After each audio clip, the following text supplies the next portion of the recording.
again. I'm Nils Frahm. I feel like I should introduce myself. And I just love the understated way of Michael and Michael's friends. It's just fantastic. It's also the reason why I'm here, because there's just very few, but there are developers of musical instruments and gear and in other fields obviously as well, who really put everything they do into their products and trying to make the product better and so on, and not really giving a dang about marketing. And so I feel like it's a responsibility to talk about the things I really need as a music producer, and things which really bring my music forward, my workflow forward, and the products of Head Audio, and especially Michael Zaehl's mixing design together with Mark and Nestus was something which really changed the way I work. And so I want to give back and really thank you guys for a great product. I want to introduce that very briefly. It's a wonderful mixing desk in analog design. It has as many channels as you want, basically. It has a small version as well with just 8 channels and the master section. It is almost a classic mixing desk, but it's just basically all the good ideas from all mixing desks I've ever encountered in one mixing desk. And I also will show a little video later, maybe just actually nowish, where the mixing desk is also a central part of my life setup. And I was investing in a quite time-consuming and expensive enterprise in a Dana mixing frame, kind of a Neumann design for my studio, and I kind of wish I encountered these desks before, because I feel like this is not only in the same level, but it is just way better to use and way more intuitive and so on. So I think I might also update for that product for any future studio use. So if you're interested in a really complicated old Neumann mixing desk which weighs 800 kilos, you can get in touch. I help you carry it. Yeah, it's part, like I said, of my life setup, which made all the difference, because I use quite a lot of very fragile analog equipment on stage, which has to be serviced constantly while we are touring. So I have a wonderful team with me, like a piano tuner and a stage technician, and just one person, also a good friend, Sebastian Singwald, who comes from Karlshorst actually, and this area, and he services basically everything that's breaking on the way. He never needed to open this complicated desk yet, and also not the power supply, which is a great sign, because this was never really intended for live use or being carried around the truck and being shaken a lot, but it really holds up to that quite amazingly well. And so it is something which we can rely on, while basically everything around it always is breaking and not working and so on. And on the other hand, it is also my recording setup on tour, because I record every concert I do with separated channels, and so for me it's quite enjoyable to have good signals in the studio I can work with. And before that I had more smaller stage mixers, which just didn't sound so clean and honest, and didn't have the great sounding EQs, which are in the group of EQs which sound uneq'd once you insert the EQ and you do the right things on the signal. It's fantastic. And so I can mix much faster. The video you're going to see now, I just play one track. Last year I was here as well and played the same track, but a year earlier on my tour. So the tour is 3 years long, and now I'm almost towards the end, and I feel like that track has developed a lot. And also we have a video of it, which makes it more fun to experience maybe, and you can see what's going on, what we're talking about, and you can see the same kind of a similar desk in the middle of the setup. And yeah, after that, I just hope I can answer all the questions you might have. I mean, all the questions. So, enjoy. Thank you so much. Sorry, can I have another microphone? It's Paris and filmed for Arte, and it's not even out yet. So don't tell anybody, it's not even color graded, and nobody knows that we are playing it here. So.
getting too hard on the speakers. I feel like I'm sorry for that. Okay. I felt like there was like at some point some piece of gear which decided to put on the limiter, which was probably like saving out of thousands of euros. But yeah, this is the life situation now. I'm running between all these different things, and everything is connected here, and it's great fun. So if I could be answering any questions, which is probably about nerdy gear topics, how I work, but also like spiritual problems with anything, or family problems too. I'm here to talk about it, so this is my favorite part, because I'm not a poet like that. I just make music and don't really know what to say. So yeah. I can pass around the microphone. Freddie from Head Audio, the head of everything, will pass around the microphone. This is cool. My pleasure. So, well, first, hi. Yeah, I think I'm just curious, maybe a lot of other people, just a general rundown of what you have there on the stage. Yeah, I have. Where can you see it actually? We zoom around for a second. We have. Oof, it's also very bright. So you can see what is it.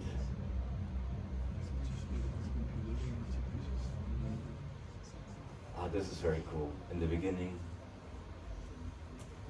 you see a glass harmonica. This is a very old instrument designed by Benjamin Franklin. He put just glass bowls into each other, and you can play it like a keyboard. And I was intrigued and looked years to find more information about it, and found a guy in America who died and made them again, because the old ones were forbidden, because people thought they would make you crazy. And then I needed one. I was hoping it would make me sane. And yeah, it's an angelic sound. It's, I put gloves on to mute the sound. If you just play it with your wet fingers, it sounds much scratchier, like a sawtooth, and this sounds more like a sinus. Obviously, a big part with that stuff is my reverb setup. There's some racks under the Rhodes, which you don't see in the video, but is EMT reverb in there, and some VRS-23 Dynacord stereo delay, old junky 80s stuff. And I like the Roland Space Echoes, which I have 6 on stage, which is hard to overlook. And I don't know, I think I would stop making music if I didn't have them. I just can't do anything without them, it seems. I wish they would still make them. But yeah, it's the glass harmonica. Then you have the harmonium, which I like. It's a 20 bucks instrument from Denmark. I found it on a flea market.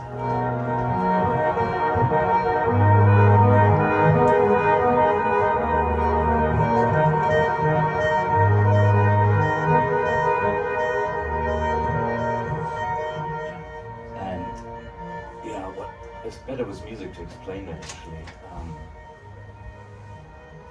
Then we go on with my Juno 6.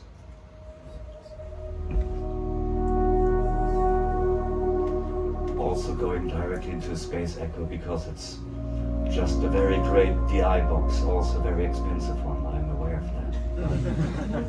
It's just a very good DI box. The 201 is a shitty DI box.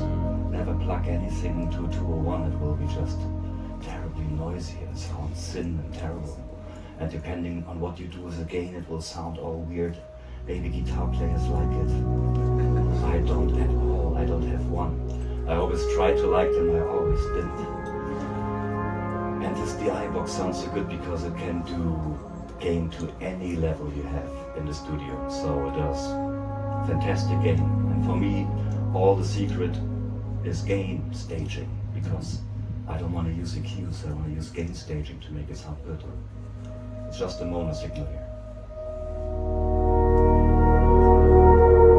No EQ, no bass extension, no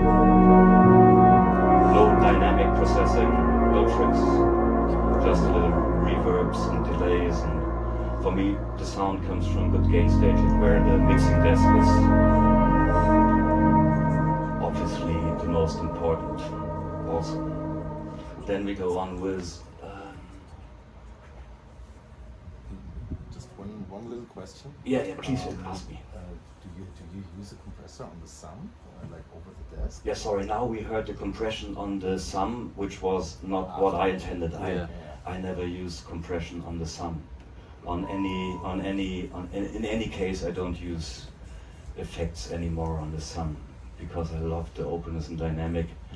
I'm aware that in most cases the speakers are not good enough to bring juice to it. But I don't care. I just like to make music for people with good speakers. Because I mean, it needs to sound, doesn't need to sound good anywhere. It just needs to sound really good somewhere. Unfortunately, we didn't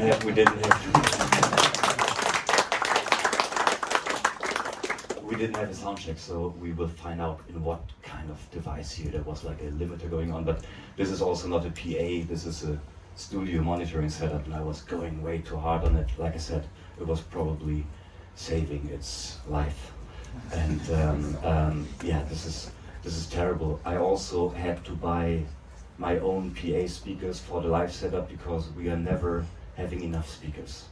It's not because I play such a loud concert, but because I don't compress and I don't use dynamic processing. I have such potent and hard transients and attacks that it's not ear-piercing, but it's really hard for the speakers to give the bass punch. For example, with the SH2 I have, it's the old Roland synth. Where is it?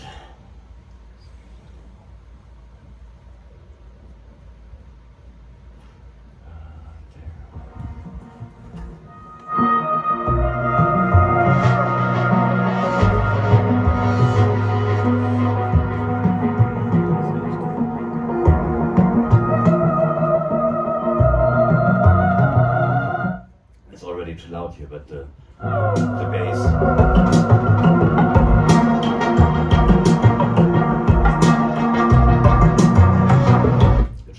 Short notes, the decay is very short, and I put it way too loud, so I always need very good speakers. So this is why I like live concerts, because we can create this experience to our taste basically, and so we bring more speakers, we make it sound good for that moment. I cannot control what people listen music on, and sometimes it can be even actually really good to play music on an iPhone in a Pringles can when it's the right music for it, and if you don't have anything else, so it's really okay. But obviously, yeah, go to the next question. Yeah, I don't know. Yeah. It's up to you.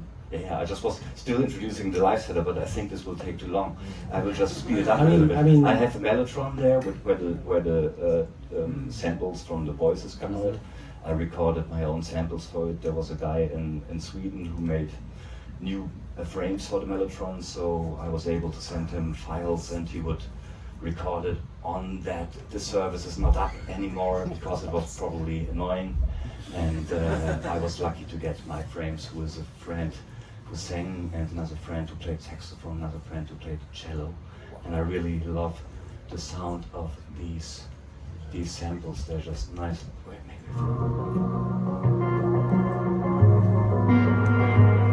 Now they come in. You can mix with a tape head between saxophone and cello. So if you put the record heads in the middle, it will play both.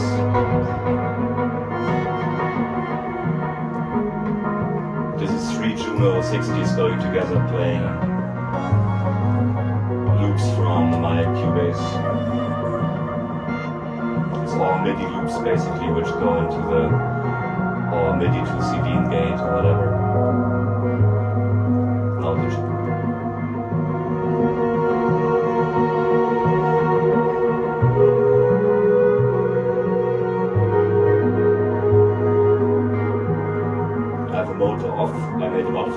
So you can turn off the motor with a foot pedal, so the note dies.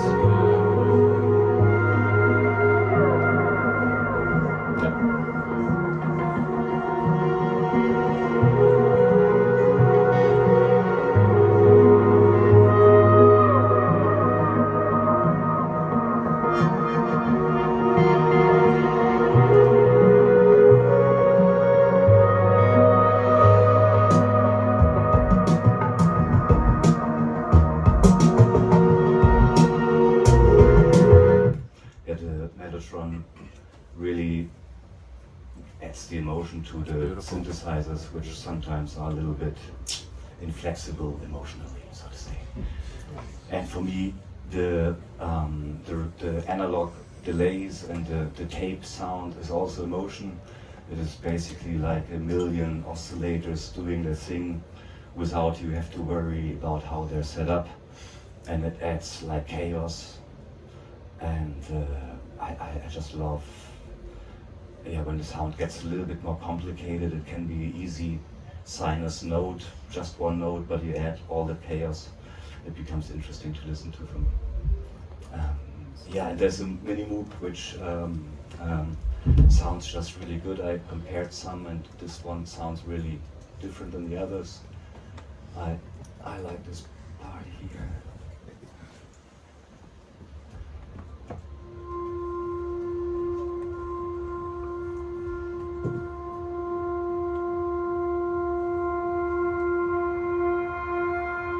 This is the one note, just one note with a lot of different other notes, which are multiples from that note.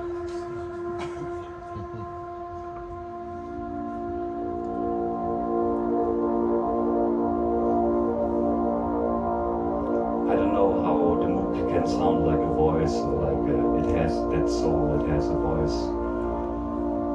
Three oscillators are detuned. The three oscillators. I have a sample and hold box for it, which can shake it. Yeah, cool. Sample and hold is my other very much used and loved tool because I'm lazy. I don't want to do a lot of, and this does something, and I'm like, great, jazzy.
Stand there and be like, where is the fucking beat? Where's the drop? Yeah, where's the drop? That's the sense about all of that. I really like that instrument, so I just really have my favorite instruments on tour. It's a little bit insane because what if something happens and so on. A Juno can be bought again, but also that Juno here is my first one. I bought it when I was 13, and I bought it for $50. And somebody, the old guy, thought it was a horrible organ. He wanted a better organ. and I actually also wanted an organ, and I thought it was a horrible organ.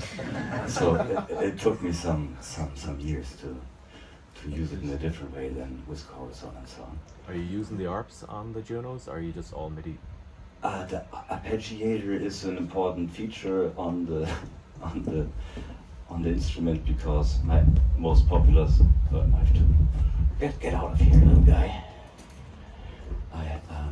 I use it a lot, but I modified all my Junos so they can accept all types of signals, and I made like a box which just makes MIDI to gate, and with these gates I basically control the Juno further. I also, with my friend Sebastian Singwald, develop a sample and hold generator inside the Juno so it has more modulation, and I can address the sample and hold rate, the arpeggiator, next note, so on, and so I can get more complex arpeggiated phrases which are not always repeating, and I can still press chords on the keyboard while I play and change the melodies. Yes?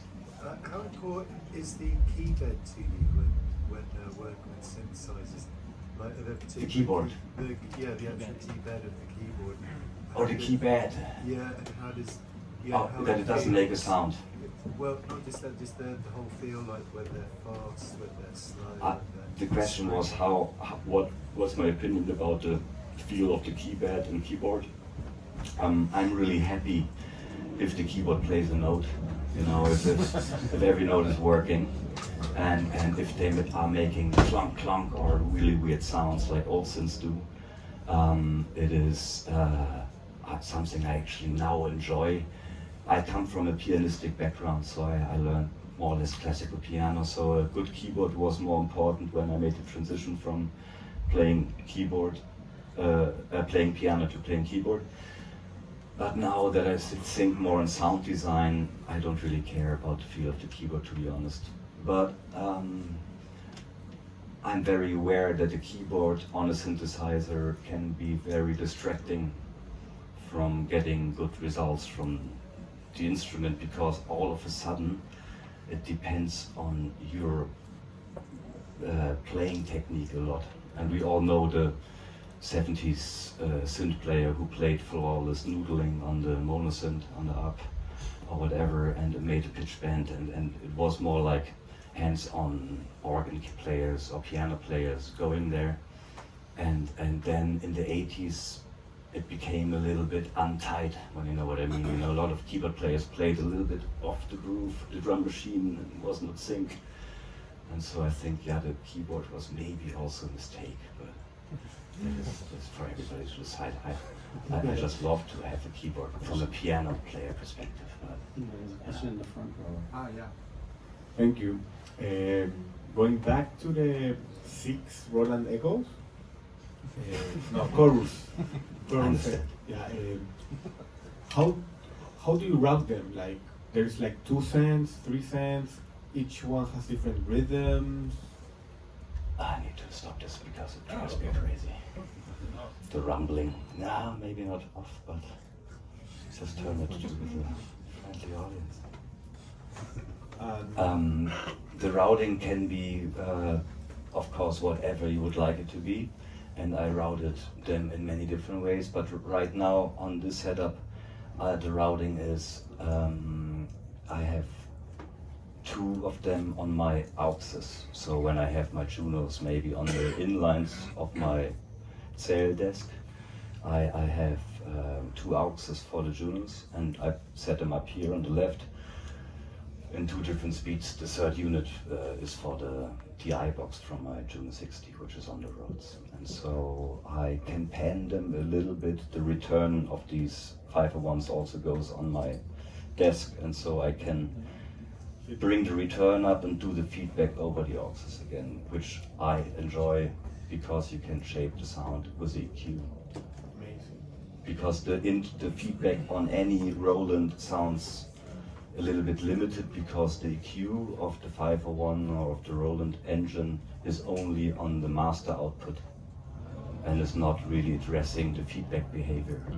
And what you hear in dub music, which I'm a big fan of, is of course like the shaping, the whatever the frequencies you want to have, a muddy feedback of the delay, or you want a very sharp high-end feedback, you do it with the EQ. And this is going then the return of these 501 signals is going into reverb, very classic approach. And the reverb sometimes I send into itself. What is very wonderful when you send the space echoes into themselves and you of course add some reverb, it will feedback terribly if you don't watch it. So what I do is like do like a and turn it off again to have like short feedback elements from the reverb. Or if you punch in the chorus function, it also does the strange feedbacky thing. You gotta watch out, because if that goes wild, it will blast your ears. But it's very much fun to have like these out of control feedback things, and each concert sounds very different because I change in the live set the levels of everything, and so every concert has a vibe and a different energy, and sometimes it sounds wetter and wilder, sometimes it sounds a little bit sober and dry, and you know, like, oh, I don't like this. Yeah. Do you use the sound on sound feature on the 501 a good bit? I use the sound on sound not so often, but on my most popular track, Says, Yeah. it is both in the normal feedback, the normal head and the sound and sound head, to do like a little bit of a complex rhythm there. But it's I use it usually as a slow delay only in the studio a lot, and sometimes I also use the 501s in the studio to just print things on the tape without feedback, just as I would print it on tape, bring it back. And there every tape head sounds very different, and it's fun to just choose the sound you might want to have. In the end, like the 501 is just incredibly versatile, and if you have 6, the endless throughout them are just sheer like the stars in the universe.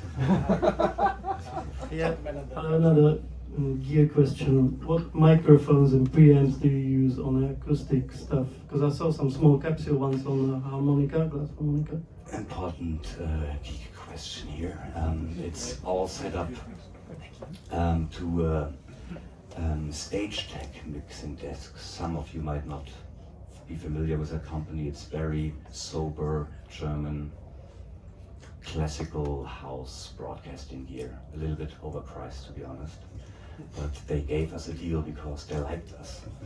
and they gave us a very good deal, so we can use Stage Tech converters and Stage Tech desk, which is just the remote for the converters. So Stage Tech is interesting because it does have the most complicated routing features in the world, which includes you being a computer nerd knowing how to use Windows 95.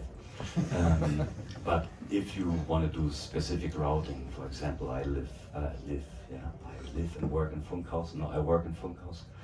And in Funkhaus you have many different recording rooms, and you could set up a box of their converters basically in any room and make the most wonderful routings, which as many channels as you want, all on Dante, and it's really nice. And so for practicality we use that. And the good thing about Stage Tech converters is they use a complicated 32-bit upsampling technology, which you need 2 chips for that, 2 converter chips, and they add up to 170 something dB of gain. So you can even gain up a ribbon microphone to line level, and it sounds incredibly good. And I was so shocked because in my head that seems wrong, you know, to just plug a ribbon microphone, especially an old one, into your converter and then get the gain up and it sounds good. But actually it does sound very good. For me, more important than the specific preamplifier is the length of the cable. You know, put the preamplifier very close to your microphone. We have one stage box on stage, just under my mixing desk, so we can route all the cables directly there. Nothing needs to go through long cables through the room.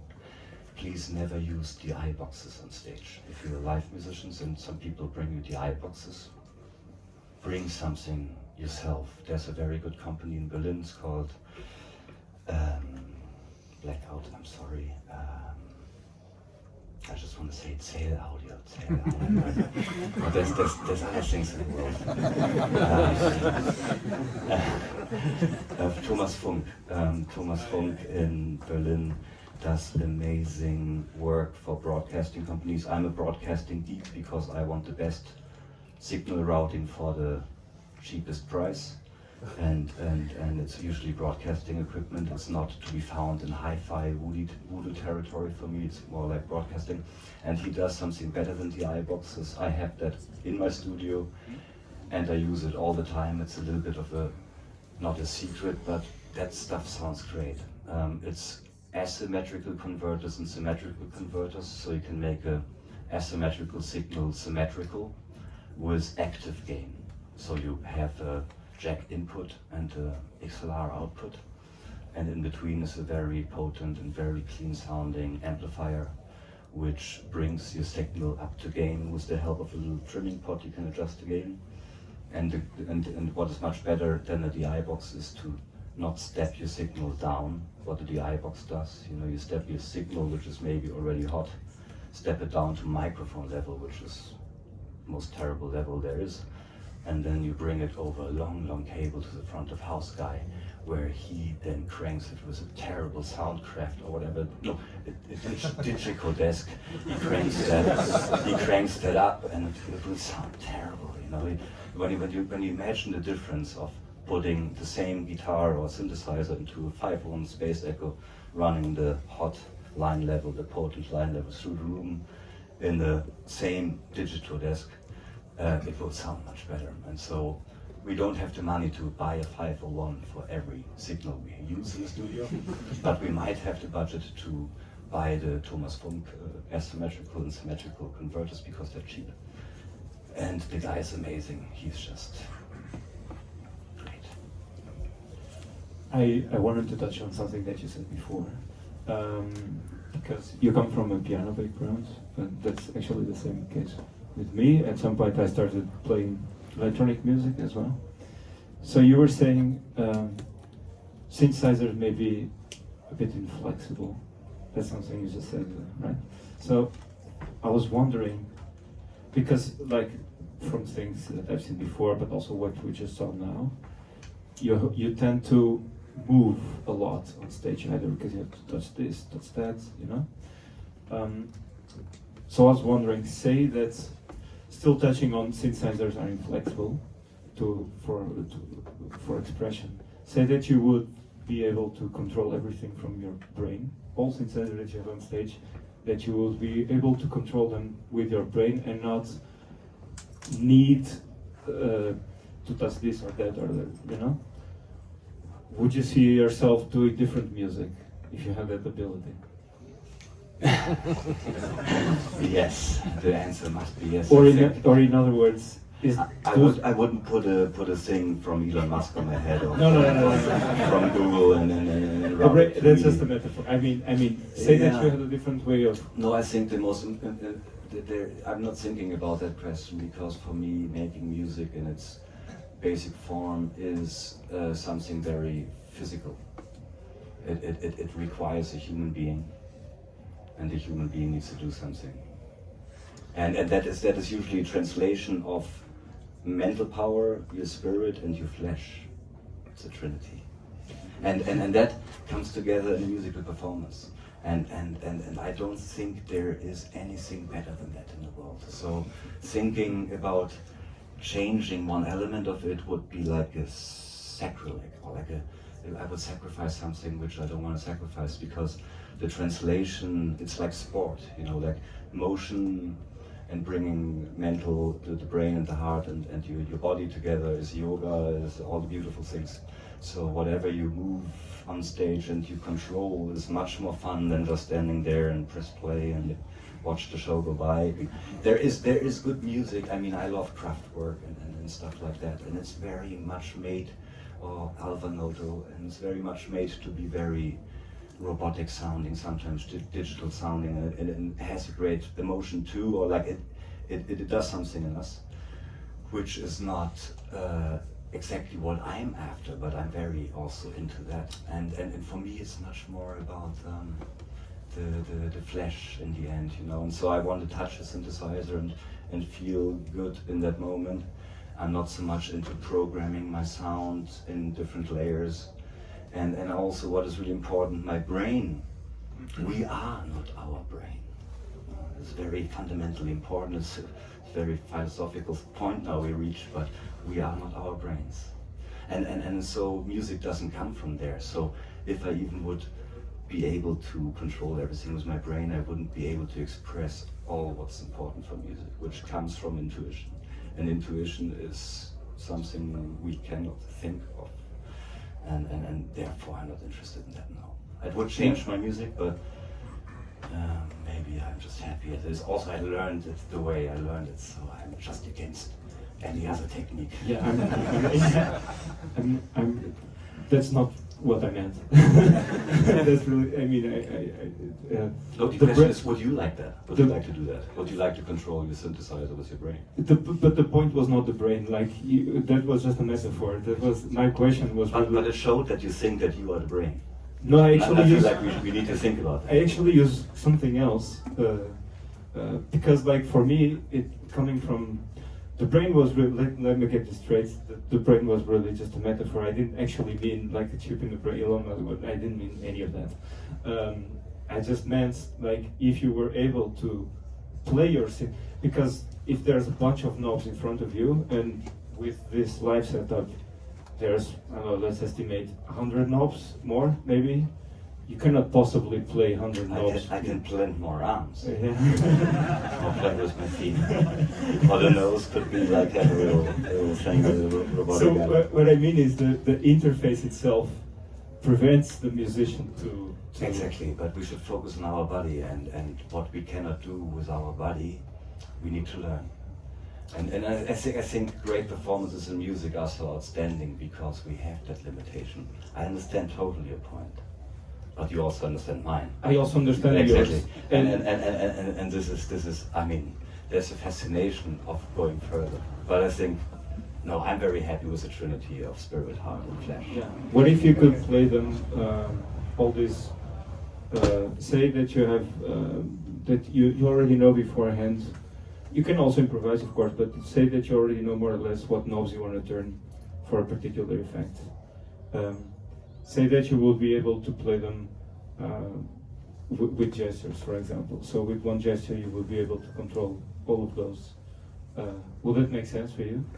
Of course, I mean, I could do it like Jean-Michel Jarre, who plays his laser harp. I just feel like it's a little bit gimmicky, you know, and we can get more high-tech into the thing, and I can make just out of my hand motions, I can write with a video detector, I can write some complicated signals. Like I said, I just like my life simple. This is not exactly simple, but I don't need to have it more complicated than that, you know.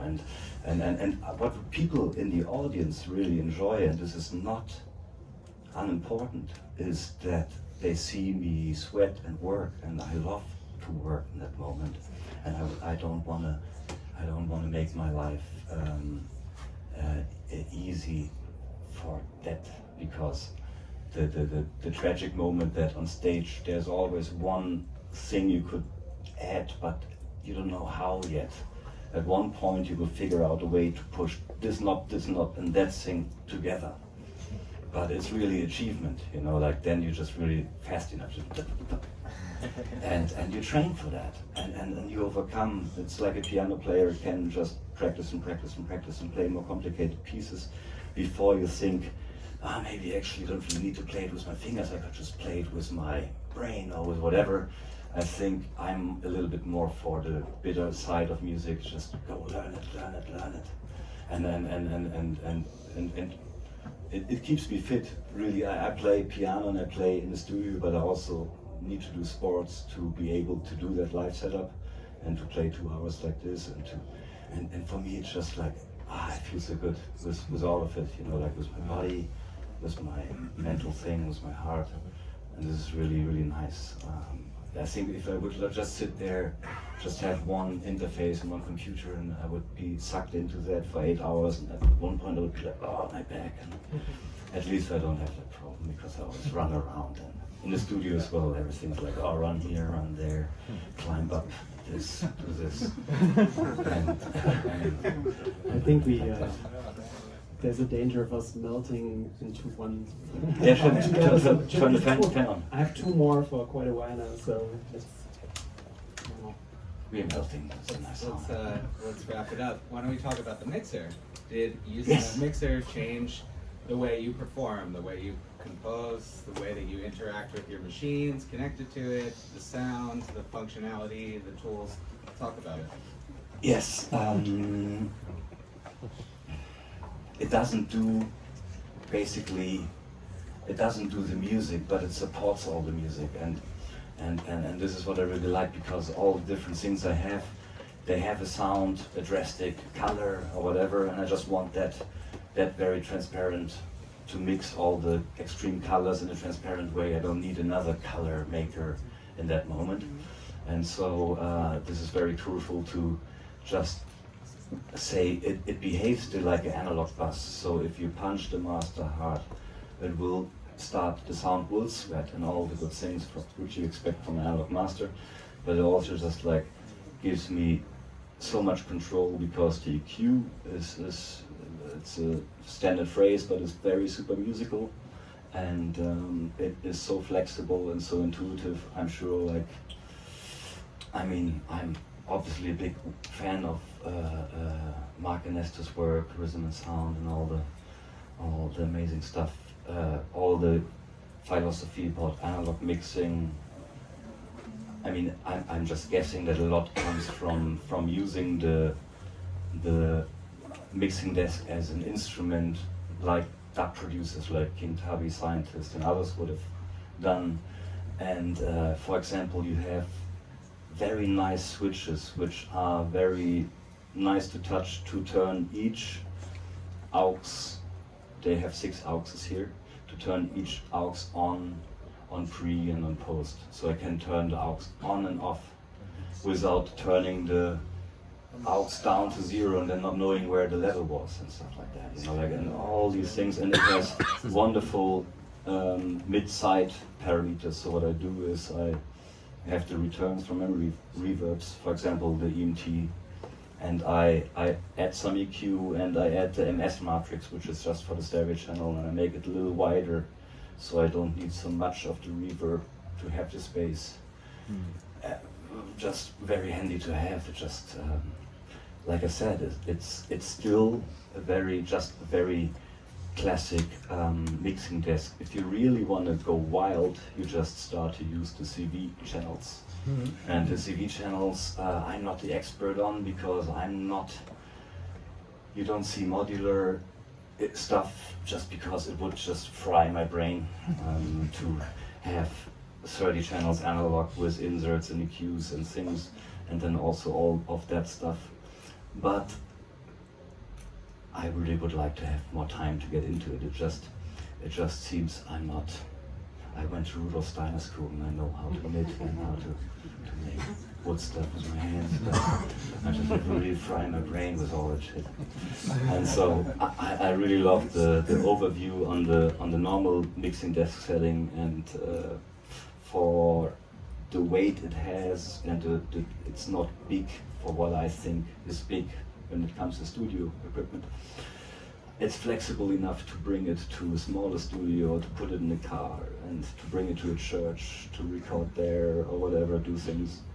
And so I was not really worried that I wouldn't use it, but I got obsessed because it really changed the way my live concert sounds, and I'm just trying to make it sound better. Like I said, we buy PAs, we have our own team, and we not really cutting costs at any point where we see a possibility to make it sound better, and this was really important step up. And yeah, for professional use it really made sense, because the other mixing desks, they were not reliable. There were always some channels doing weird things, and they were sounding noisier and colored, and so it didn't change. I mean, it's still a mixing desk, but it just, when you at my level, like a couple % up is a world.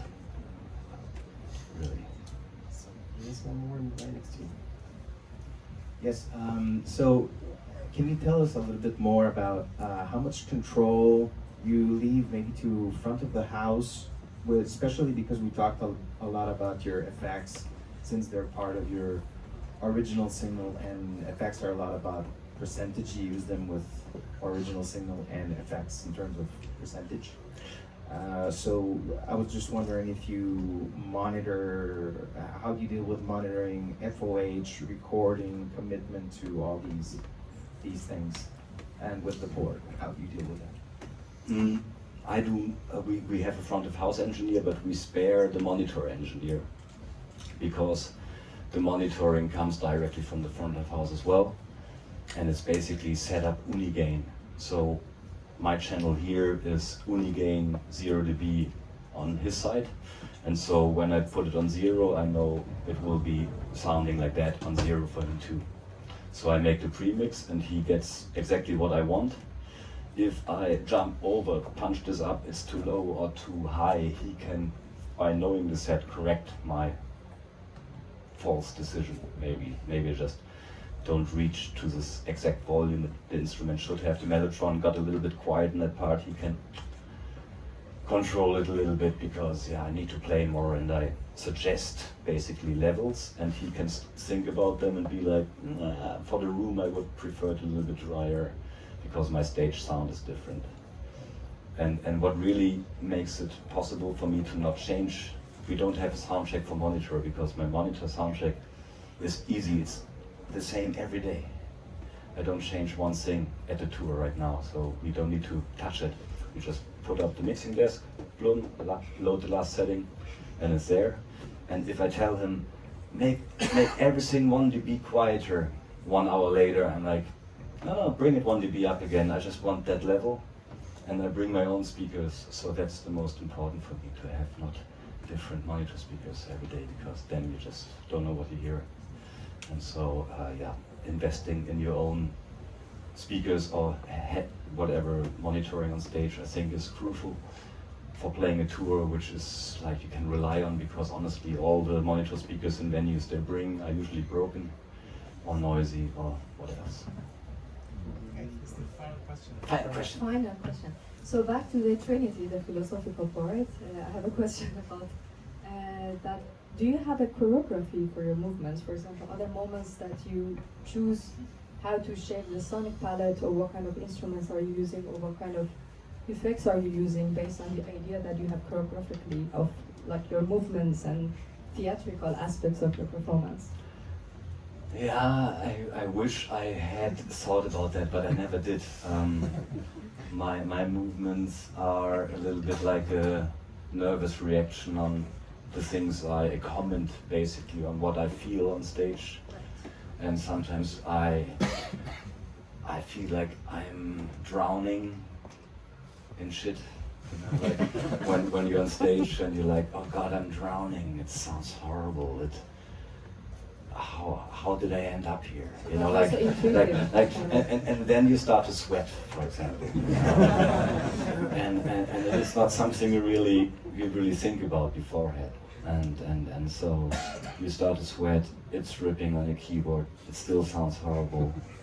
And then you start shaking your head more because you want the drips to fall somewhere else. And what I mean, this is really what happens. I mean, like nothing is.